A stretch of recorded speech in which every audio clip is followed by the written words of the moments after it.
Hello everyone. Today I thought I'd do something a little bit different than I usually do on this channel. This is a guide for the first boss of the most recent Criterion Dungeon in Final Fantasy XIV. I did this dungeon blind with some friends over the last few days. It's been a blast. I usually make Clip Studio paint sketches of mechanics from time to time, so this time around I thought, hey, wouldn't it be fun if I did a whole video guide for this? So it's something a little bit different. I'm going to show the strats that my group ended up using. So this is mainly personal, but hopefully it will help anyone watching this understand some mechanics if they're having trouble visualizing some stuff. So without further ado, this is Ketuduke. There's a few things we're going to want. We're going to want rough corner priorities. Everyone takes the corner. I have the corners on the numbered waymarks here. This also makes it easy to have a north-south priority, which will be useful as well. We will also have an east-west priority, but what we do is just we rotate these clockwise. So the southern two players will go west, and the northern two players will go east. Throughout the fight, the boss is going to cast specifically a kind of spread stack mix-up on almost every mechanic. The spreads is the cast Hydro Bullet. What that does is that puts a debuff on every player. When that debuff expires, a massive AoE will detonate underneath them. It's pretty big. You can't really be too close to each other or you will hit each other. It's maybe even a little bit bigger than what I've shown in this image. It's a rough one. If instead the boss casts Hydro Fall at any point, two players, either both support or both DPS, are going to be given a stat marker debuff. When the debuff expires, a stat will appear on them that needs to be soaked by two players. So that's what our north-south priorities are for. Southern two players will always stat together, and the northern two players will always stat together. So to start off, keeping that in mind, the boss is going to cast Tidal Roar as its first mechanic. That's a raid-wide with heavy Dropsy bleed damage. It actually requires a good bit of MIT and healing. The bleed lasts for 12 seconds, so be careful. We're going to jump right into it. The boss is going to cast Springed Crystals, and 4 crystals are going to spawn around the arena. These are the same in normal mode, so they will cleave a full column along their launch side. The crystal up here in the top right will cleave this right column. We don't need to worry about that quite yet. The boss is now going to cast Bubble Net. Bubble Net does raid-wide damage. It's not as bad as Tidal Roar, but it does do damage, so be aware of that. Additionally, Bubble Net will bubble every crystal, give 2 players a blue bubble debuff, and 2 players a yellow bind debuff. I'll explain what those do in a second. The boss is now going to cast either Hydro Fall or Hydro Bullet, so this will be stat spreads. In this case, I show the boss casting Hydro Fall, so the DPS players have stats on them. Finally, the boss is going to cast Flute Gale. For each quadrant of the arena is going to have a wind effect on it that will blow any bubbled object that is in that quadrant over to the next quadrant. I'll go through an example in a second. The bubbled objects do include players and crystals. Additionally, you see these 1 markers and 2 markers. What that just means is that the quadrants with the 1 marker, their wind is going to blow first, then the quadrants with the 2 markers are going to blow. So there's a couple easy ways of resolving this. But first, here's what the wind actually does to give you a better example. It will move any bubbled object, basically shift it over to the next quadrant. So move it 2 squares. But you can see along this 3-way mark, we have a crystal bottom left, a crystal top right. After the wind shifts, we still have a crystal bottom left and a crystal top right. Just now relative to 2 instead of 3. So that's kind of what to expect from the wind. So one thing that makes this helpful is that the wind quadrants that go last, these 2s, are always going to go from north to south. What that means is that if we want to stack in this case, we all need to end up on the same quadrant. A bubbled object is always going to be pushed out of a 2 quadrant, a quadrant with 2 dots, so they're going to end up in a 1, which means in this case, because we want to stack, the bind players need to find a safe spot starting out in the 1 quadrant as well. There's a couple ways to do this. I will go through my way and then talk about a kind of cheat way that the PF does it. The players with the bubbles are going to look at the 2 crystals on their half of the arena. Those are the ones they need to dodge.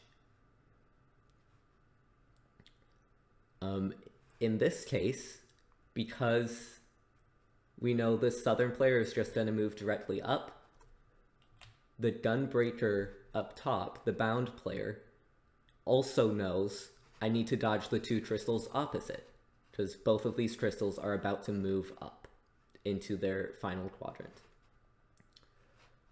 So this crystal is saying the left half of your quadrant is unsafe, this crystal is saying the bottom half is unsafe, so both these players go to the top right of their quadrants.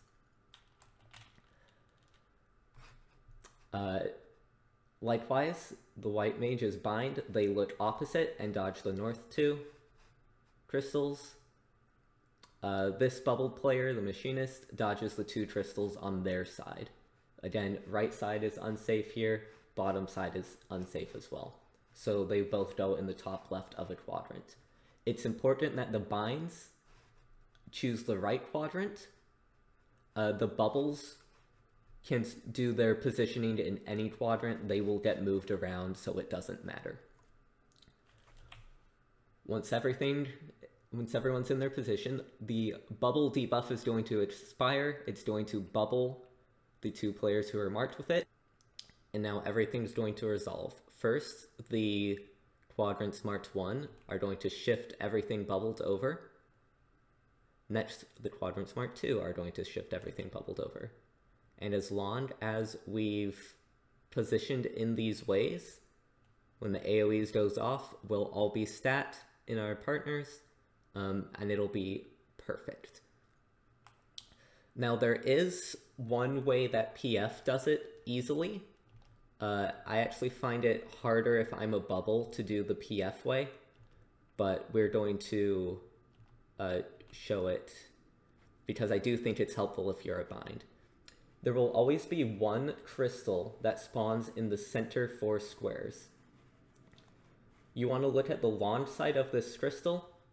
So this is the launch side.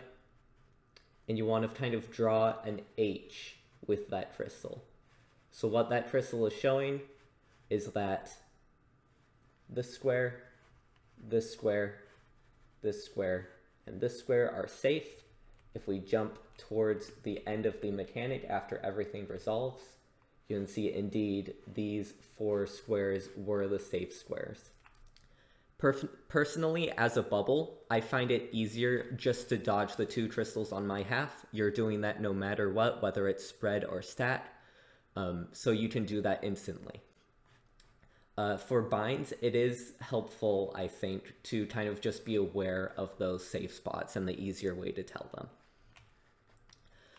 So let's go back. I have an example of Hydro Bullet here. In this case, we want to be spread at the end, I also have a different crystal pattern. And because we want to be spread at the end, remember bubbles will always end up on a quadrant that starts with 1 because they will be pushed there from a 2. So in this case, the bind players want to stand on a quadrant that has 2 dots. Everything appears. I have the bubble players running to their spots. They're dodging the same crystals as they did last time. The bind players are kind of just pre-positioning over in the 2. Now you can either use the H method to resolve this, or what I do is I send, when it stacks, instead of looking at my opposite north-south crystals, I look at my opposite east-west crystals. So here, the white mage is west. They're going to look at the 2 east crystals and dodge those respectively. The gunbreaker is east. They're going to look at the 2 west crystals and dodge those respectively. Everything's going to go off. The bubble players are going to get bubbled. First winds go off. The second winds go off. All our AoEs go off. And that's that mechanic. Next up, the boss is going to cast either Hydro Fall or Hydro Bullet. This time, however, we're going to get both debuffs. Both effects are going to go off. The cast just tells you which one will expire first. So in this case, Hydro Fall is saying these stats will happen first, and then we get these bullet debuffs as well. Next, a bunch of bubbles are going to show up on the outside of the arena. They will travel slowly in a straight line through the arena, touching a bubble. If it moves into you, it will lock you in place. You will be unable to move, do any actions, and you will likely die. So because this is stat first, we're going to have our DPS rotate over to the support corners. If it was spread first, we would just have the DPS stay in their corners. We're getting ready to dodge these bubbles, and as they start moving, every player is also going to start dropping puddles. There will be 2 sets of 3 puddles. This first set, the second puddles will drop, and then that's about when our first debuff resolves. In this case, it's stack, so we're all stacked. We're going to dodge the third set of puddles. I heavily recommend, in this case DPS, but whoever is adjusting, to pop sprint and get as far away back to their corner as possible. You have a small break before the third set of puddles begin to drop. Then, again, right before that second puddle hits, we're going to get, in this case, our spreads going off. This is very tight. I heavily recommend sprinting as much as you can. Support players, try to get in the far reaches of your corner. This one's tight, and there's not a great, easy way to do this from what I know. Finally, dodge the third set of puddles, and that mechanic's over. Next up, the boss will always cast Hydro Fall, so this will always put out 2 stat markers. And it will also spawn some waves on the side of the arena. These are the same as normal mode. They will slowly travel 2 squares. They do not impact you while they're moving, so don't worry about that. But once they hit the middle of the arena, after a short delay, those 2 squares that they traveled through will explode. In addition to being north-south, the boss can also spawn these waves east-west. There is a way to do the dodges north-south no matter what. However, we found it easier to just simply rotate east and west, because it's easier to tell facing the boss, which half of your arena is going to be safe first. So in this case, we've dodged into a safe lane. Shortly after, another set of waves and all the previously empty lanes is going to spawn. and the boss is going to start casting one of two mechanics, either Encroaching Tides or Receding Tides.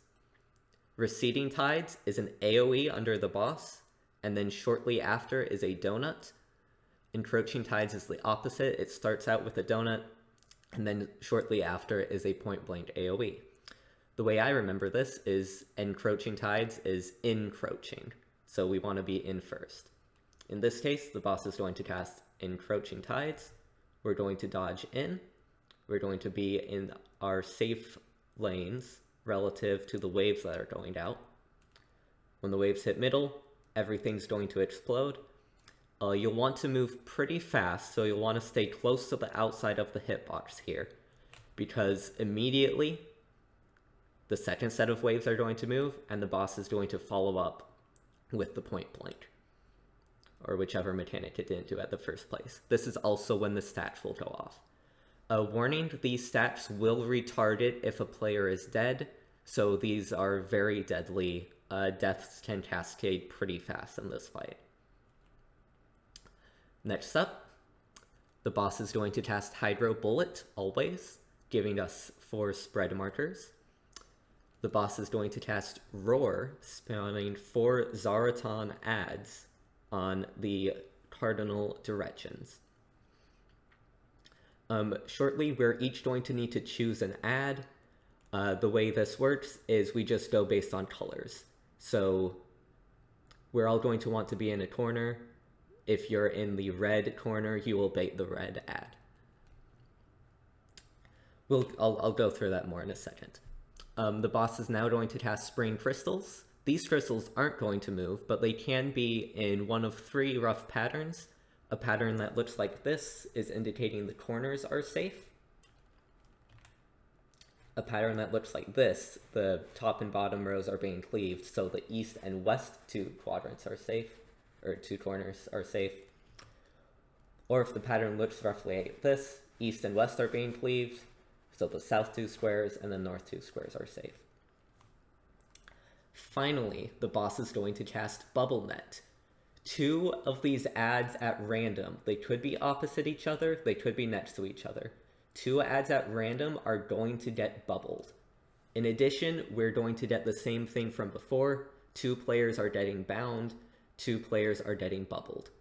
This is not role-based. You could have both support being bound, or 1 support being bound, 1 being bubbled. This is a rough one. So roughly what the adds are going to do, in a few seconds they're going to point towards the closest player and do a massive frontal cleave. There's no way to dodge this normally. So you'll want to be taking these to the outside and kind of pointing them away from the boss. However, what makes this possible is the boss is about to cast Updraft, which is going to fling all bubbled objects into the air. So in this case, neither the tank nor the ad are bubbled. The tank is going to get hit by that AoE. However, if the tank moves up here and baits this north ad, that ad is going to be flung into the air and its AoE is going to miss the tank, who will remain on the ground. So, bringing this back, we have kind of a light spread system. Party Finder will sometimes apparently do kind of a snake priority where some people look north and rotate clockwise, some people look west, rotate counterclockwise. Definitely check with the group. I recommend just kind of using your eyes. The way we did this is we kind of light spread in our quadrants. So imagine the task just comes off. Everyone's looking at the ad in their quadrant. So again, we're about to rotate, so this white mage is looking at the ad on 4, which is this purple waymark here. They're going to see the ad is not bubbled, I am bubbled, I am safe to take that ad. The machinist is going to say, I'm bound, but the ad is bubbled, I'm safe to take my ad. Now neither the tank nor the dragoon are safe to take their ads, but that's okay. The 2 players who are going to pre-position. And now if your ad is unsafe, just kind of, you'll want to look at your partner, whichever person has the same debuff as you, and go to the one that they haven't taken. It's possible that no one will be standing near a good ad to start out with. Just kind of use your eyes and see, okay, who's closest to what ad, and there will be a natural way to kind of resolve this.